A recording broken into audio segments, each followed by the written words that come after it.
So let's start looking at each, these such kinds of cues are certainly in countries of entry in the European Union, mainly European Union countries, and Turkey as well, are daily phenomena.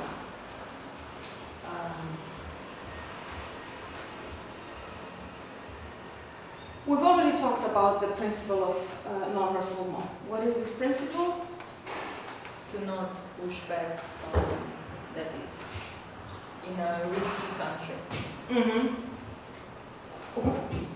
Well, a risky country can be a risky country, but it's got to be more than where it's not just. Where is the individual's life in danger.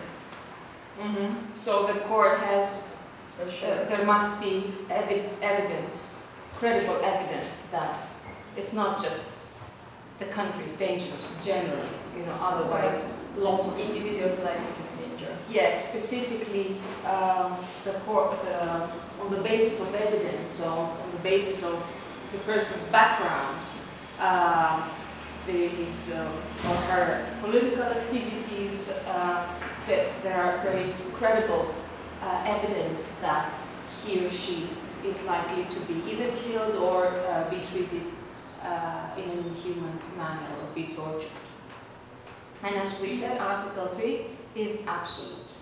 The first case, which was against the UK, the first case that this principle was pronounced, it wasn't a new principle, but the court pronounced it very forcefully for the first time in the Chahal case in the mid-1990s against the UK.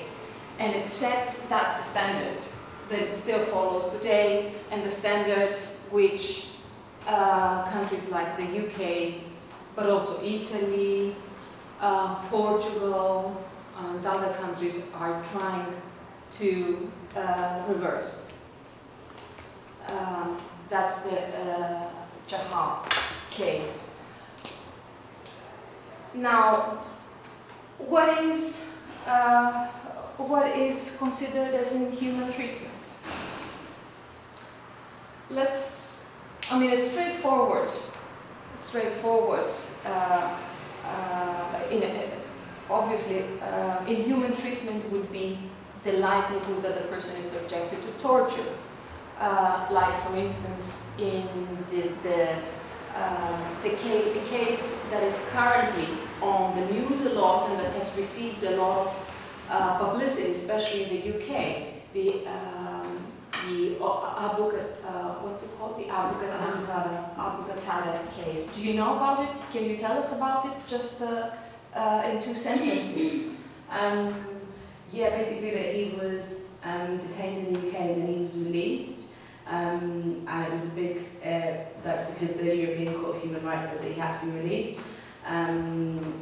But there was like a complication that actually under Article 3, it was okay for him to be, that he didn't have to be sent back because the UK got political assurances with Jordan. Mm-hmm. So there hadn't been a breach of Article 3, but there has, however, been a breach of, I think it was Article 6, but it was to do with when he arrived back in Jordan, there's a likelihood that he'll be put on trial based on evidence that was received by torture, so that's not a fair trial. So it's basically a loophole. It was on the basis of Article 6 in the end that he wasn't. Okay, it was a bit of a diplomatic decision by the court in a case that in which the state in question had received diplomatic assurances. What are diplomatic assurances? What does a state like the UK that wants to reverse the Chahal standard? What do they argue? They argue that how do they try to respond to this to the fact that by sending an individual back to a country where they're likely to be tortured or ill-treated, they are violating Article 3. So countries like the UK how do they respond to this? They say, no, because we try to address this possibility to make sure that this will not happen. by coming into contact with the authorities of the respective country, and we receive assurances that they're not going to treat badly or torture that specific person. So this was the case, and this is the Abu Qatada case, like in many other cases, like in Italy when they when they sent back to Libya, individuals back to Libya, and justify this, saying that they're not going to be treated in an inhuman manner because the authorities of Libya told us so. Well, if you believe them, that's another story. So it's called diplomatic assurances. That's the response to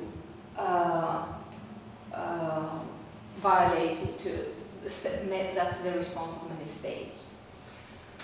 So in this case that you mentioned, there was the court accepted diplomatic assurances. The court in a substantial number of cases, the court has not accepted diplomatic assurances as reliable because it's just it's difficult to rely on such assurances, and often there are reports. Human rights organizations have produced reports showing that diplomatic assurances are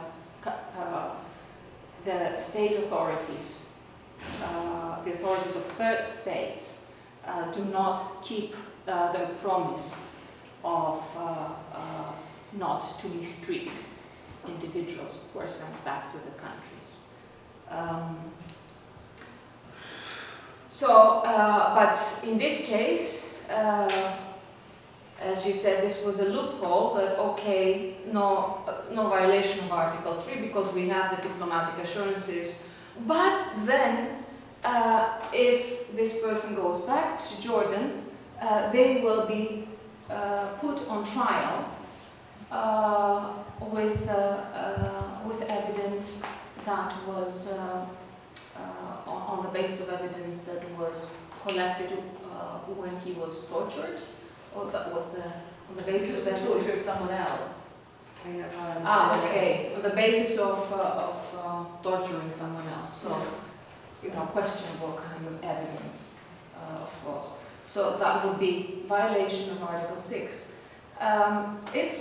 I'm sure a lot of lawyers will be writing about this because that's basically extending the again, that's it's referring to it's about the extra territorial impact of the convention in this case, because the court finds is judging on the basis of something that is likely to happen in a country that is not a member of the convention, in Jordan in this case. This is a fairly straightforward of what in cases like this what is meant as what the court understands as inhuman treatment.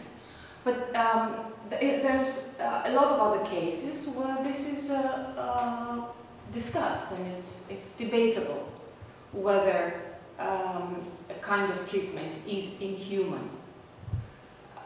For instance, in the last case that I referred to, the Dient Abbas versus Turkey. This was a couple, an Iranian couple, who were married, a young couple, who were married without the consent of the parents or the father, I don't remember, as it is required in Iran. And they were, for this reason, they were sentenced to a kind of punishment that perhaps it's not torturing, it's not brutal, it's to 100 lashes each. And that's public punishment.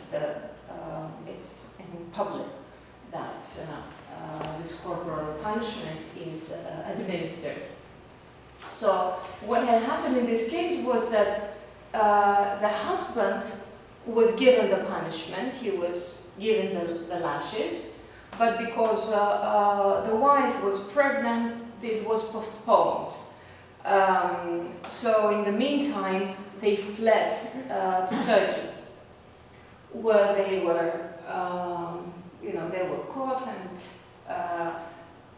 they were going to be sent back to Iran. And this case reached the Strasbourg court. So the court had to consider whether. And in the meantime, the Iranian authorities had modified the punishment. It would have been a symbolic punishment, so it wouldn't be 100 lashes. It would have been, I don't know, 1 or 2 or 3 lashes, but still in public. So it would be more symbolic than, it wouldn't, the kind of degrading treatment would not be physically onerous, physically brutal on the person. But the court was, had to consider, is this degrading treatment? Okay, this kind of humiliation. Yes, and the court elaborated on what do we mean by degrading treatment here. That it's not only when the intensity of physical harm is involved, but also the humiliation and of course the psychological effects that this may have on a person. And it did find a violation of Article 3 in this case. So the principle of non-refoulement also applied in this case.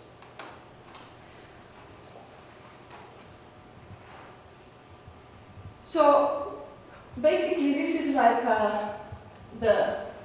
I mentioned Chahal, but actually Sering was the first. This is like the development from just a few cases. There's many more cases, but this is just, I picked a few that are the most important of how the case of the court has evolved. The Sering wasn't actually an immigrant or an asylum seeker. Sering was a German national who was the US one, who was in Germany and then in the UK.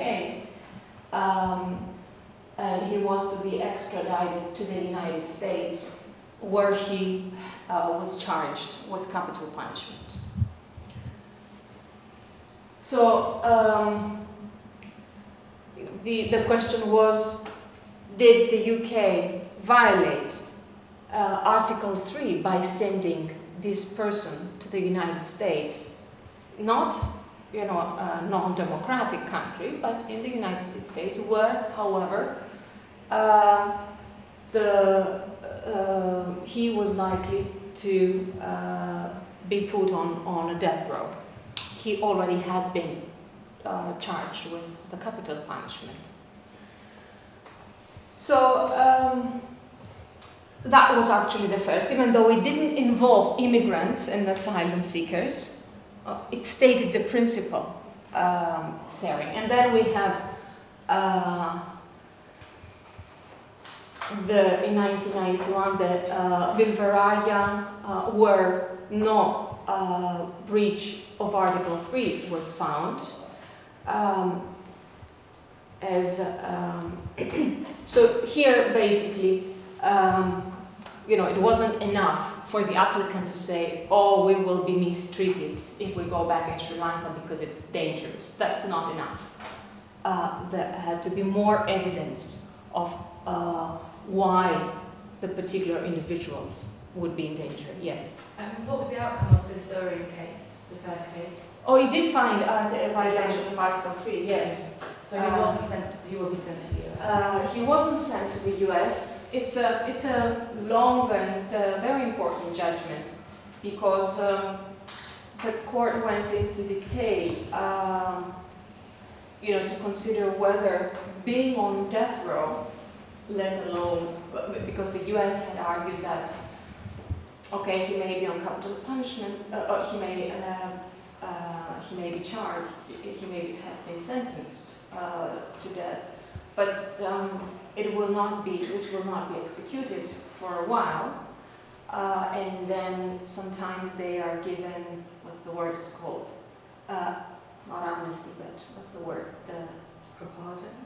A pardon, yeah, right. There are some possibilities that someone on death row may be pardoned. So the US government had argued, and the UK had argued that, okay, he may, in the end, it's not certain that he will, the capital punishment will be applied. So the court went into detail to consider whether being on death row is itself a kind of inhuman treatment that falls within Article 3, that engages the state's responsibilities under Article 3.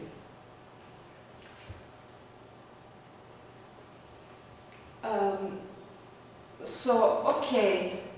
Well, here we have different things, because the Varaya and the Chahal, of course, are different, because Chahal is the Abu Qatada line of cases. Chahal is it's about an individual who would be returned back to India on national security grounds. Okay, that's different, a different category of cases. I think I have.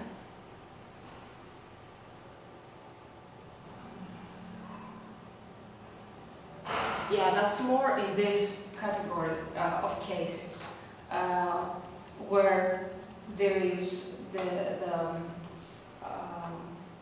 where individuals are accused of involvement in terrorist activities.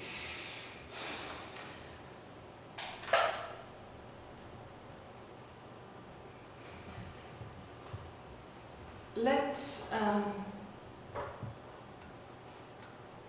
well, we may come back to some of these because we don't really have time to go through everything.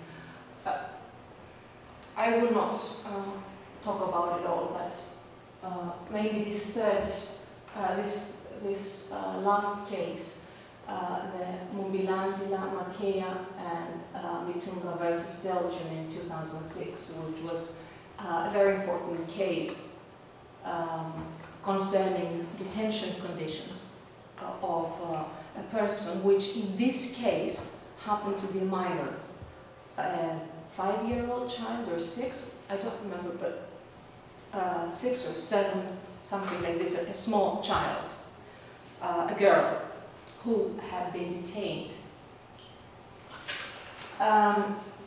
Detention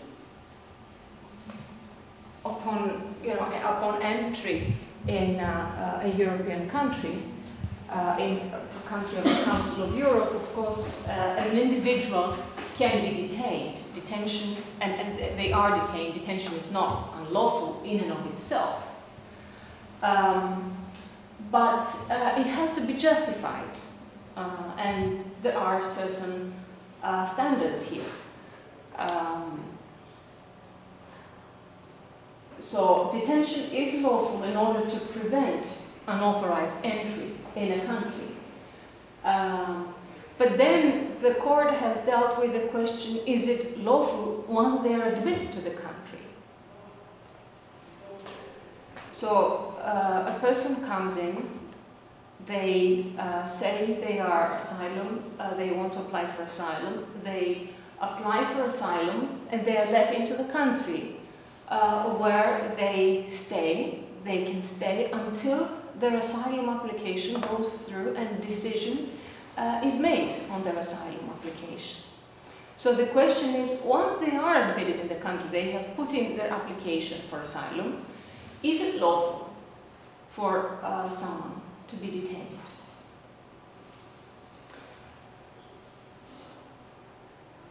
But what do they do, most of the asylum seekers?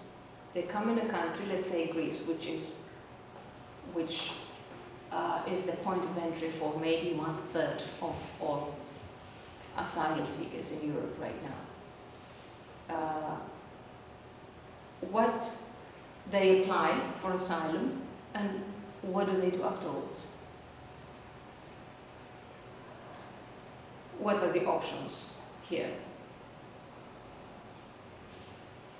What does Italy do?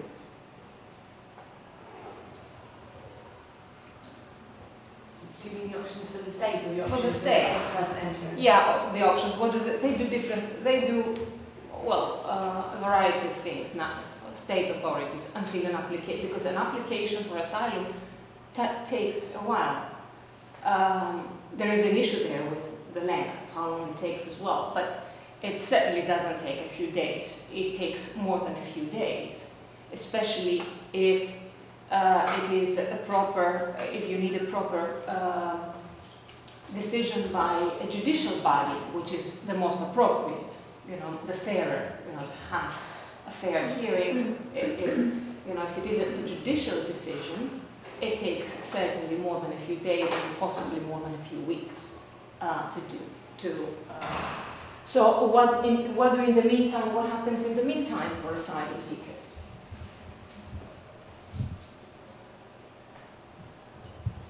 Let's forget about this now. Here to the MSS. I guess they can either detain them in a special detention centre,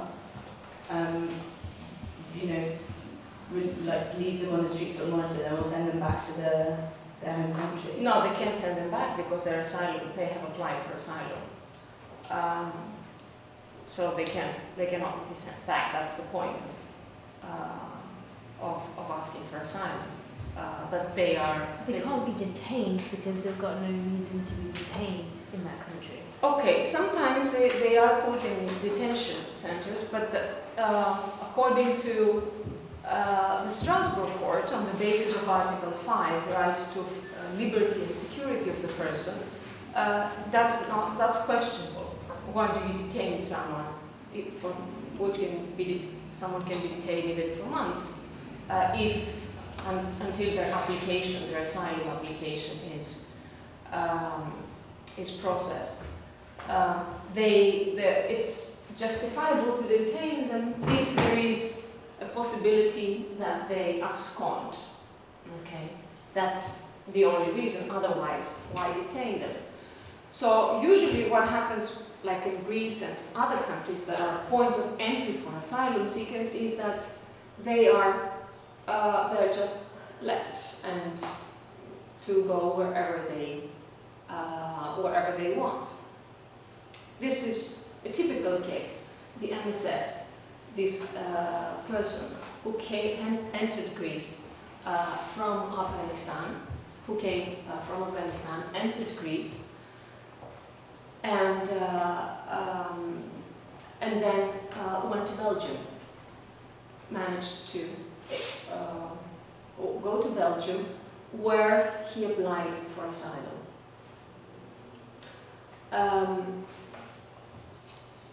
Belgium sent him back to Greece to apply for asylum there. Okay, why did Belgian authorities do so?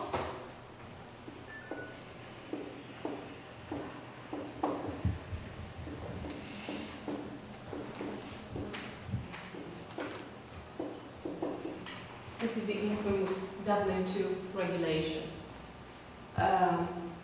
The EU, it's an EU regulation,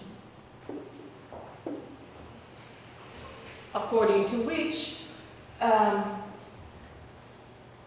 asylum application has to be deposited and reviewed in the country of entry. So wherever someone entered, this is the country that should deal with the asylum application. So this is a law. This is EU law. Okay, it was meant to be a way to share the burden among the EU member states, the burden of dealing with asylum seekers. In the end, of course, it did not, it did anything but share the burden, because it ended up putting most of the burden in the countries of entry, in like Portugal, Italy as well, Greece. So in this case, the Belgian authorities sent him back, following the Dublin regulation. They sent him back to Greece, where he applied for asylum, and he was then left to go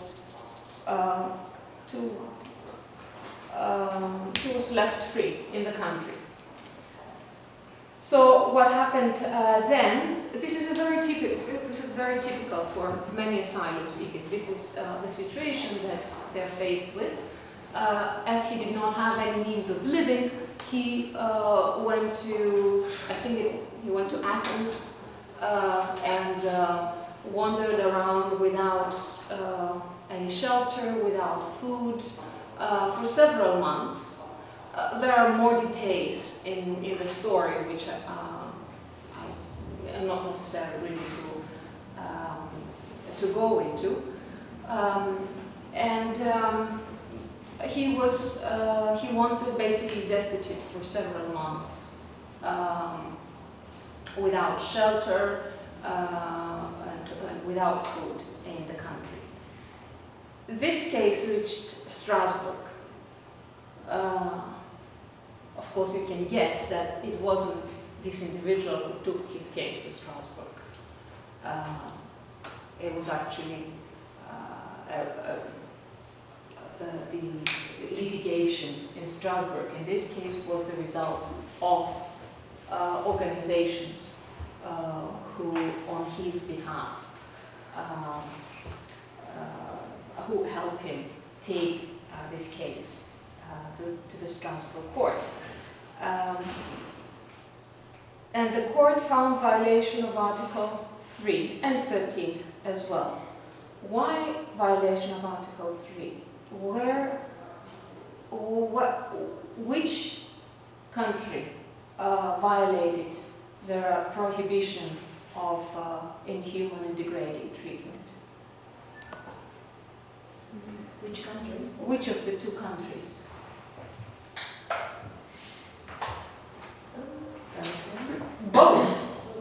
Both for different, in different ways.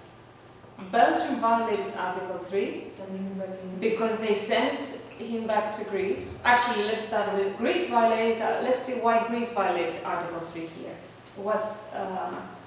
Where is the inhuman and degrading treatment here? He wasn't detained, but he was left helpless for months. So the court interpreted the conditions of living of this person, who was for absence of any kind of provision or care on the part of Greek authorities as inhuman. The fact that he lived out in the streets and he slept on benches, and he got sick, and he was trying to get to something to eat by searching through the garbage bins and living in conditions that the court considered inhuman. So Greece violated Article 3, not because it mistreated him like putting him in jail or in detention centers, but just because it didn't take any, Greek authorities did not take any care of what happens to thousands of asylum seekers who wander, without anything in the streets, usually of the large urban centers. So Greece violated Article 3, and Belgium violated Article 3 because they sent him back to Greece. And a country where, according to many reports of human rights organizations, the conditions for asylum seekers are not up to the standard, to the acceptable standard. So why is this a very important decision in terms of human rights, the right article, in terms of Article 3? It's a very important decision. And it's also a very important decision because of what it of the indirect criticism that it makes of Dublin, of the Dublin regulation, which is EU law. So in terms of Article 3, it is important because, inhuman and degrading treatment can be a result of negligence on the part of the state, of a state, to provide, to give some care, shelter, and food to such individuals that are extremely vulnerable.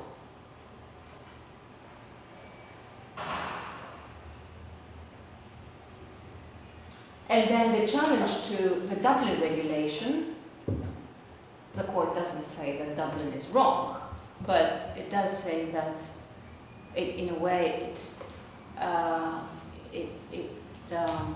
it asks for a reassessment of this, of sending back to the country of entry, sending back asylum seekers to the country of entry. It raises a question whether that's right.